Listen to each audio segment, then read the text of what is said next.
Bonjour à toutes et tous. Je vous propose aujourd'hui d'aborder la question de l'entretien préalable de licenciement, que certains connaissent déjà pour le pratiquer régulièrement, mais ça ne fait pas forcément de mal de faire une petite piqûre de rappel sur les écueils à éviter.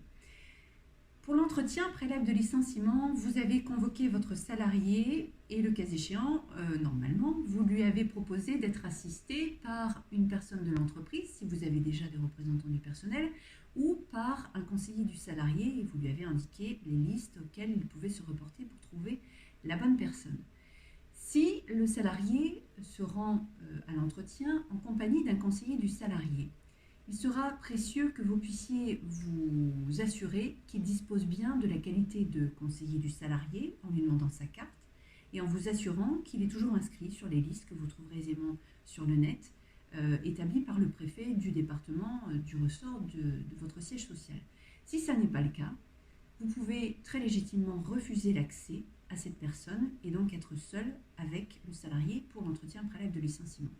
Si la personne qui l'accompagne a bien la qualité de conseiller du salarié, alors vous allez pouvoir mener l'entretien avec votre salarié et le conseiller du salarié en prenant soin bien évidemment de vous faire assister parce que toutes les attestations qui pourront être faites par le conseiller du salarié vont peut-être nuire aux intérêts de l'entreprise et il sera judicieux d'avoir une attestation contraire de quelqu'un de l'entreprise qui aura pu vous assister dans cet entretien.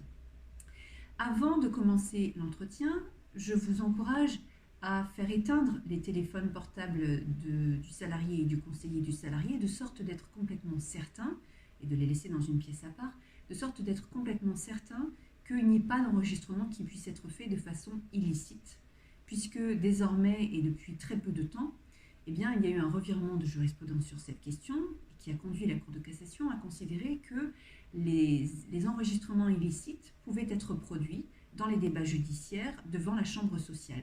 Ce qui fait que si vous dites un certain nombre de choses au cours de l'entretien et qui sont attestées par les enregistrements produits par le salarié, malheureusement, ces moyens valent moyen de preuve. Donc vous allez faire éteindre les téléphones et les laisser dans une pièce à part de sorte d'être sûr qu'effectivement il n'y ait pas d'enregistrement. Et puis vous allez ouvrir l'entretien préalable de licenciement. Vous aurez sous les yeux un certain nombre de griefs que votre conseil vous aura préparés pour que vous n'ayez qu'à les lire et que vous ayez votre fil d'Ariane.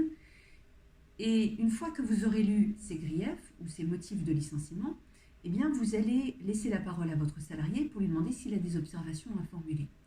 L'entretien préalable de licenciement n'a pas vocation à durer très longtemps. Il doit avoir un format de 5 à 10 minutes maximum.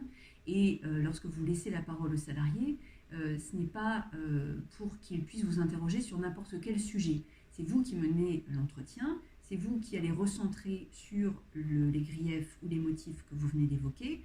Et quoi qu'il en soit, vous ne devrez pas lui indiquer que vous avez déjà pris la décision de le licencier, mais bien au contraire que vous allez réfléchir et que vous le tiendrez au courant. Vous ne pouvez pas dire autre chose parce que, à défaut, cela vaudrait licenciement sans cause réelle et sérieuse. L'entretien se termine, vous raccompagnez le salarié et éventuellement le conseiller du salarié. Vous allez revenir éventuellement avec le salarié si vous avez d'autres choses à lui dire, en indiquant que l'entretien est terminé mais que vous avez peut-être un mot personnel à lui dire. Et si vous le souhaitez, là, vous pourrez discuter à bâton rompu sur l'éventualité d'une rupture conventionnelle ou l'hypothèse d'un accord transactionnel. Voilà les quelques observations que je souhaitais vous communiquer sur l'entretien préalable de licenciement.